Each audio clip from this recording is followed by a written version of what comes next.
আল্লাহ বলে দিয়েছেন এই জন্য ওয়াসাহিবহুমা ফিদ দুনিয়া মারুফা। মুশরিক হলো তাদের সাথে ভালো ব্যবহার করেছে। বাবা মা আলাদা এক্সেপশন, দুনিয়ার সমস্ত মানুষ এক্সেপ্ট করেছে বাবা মা। দুনিয়াতে আসার মাধ্যম হচ্ছে তারা, তাদের সাথে কখনো খারাপ ব্যবহার করা যায় না।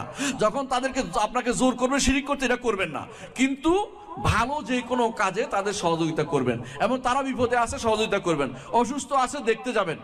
দেখুন রাসূলুল্লাহ সাল্লাল্লাহু আলাইহি ওয়াসাল্লাম তার চাচাকে পর্যন্ত দেখাশোনা করেছে। যখন মরে গেছে তখন বলছে যে পিতা, তোমার পিতাকে, আলীকে বলেছে তোমার পিতাকে ডাকে ডেকে রাখো, সে তো মরে গেছে। অর্থাৎ তিনি আর কিছু করতে রাজি হন নাই, কারণ শিরকুফুরু মারা গেলে তার জন্য কোনো কিছু করার নাই।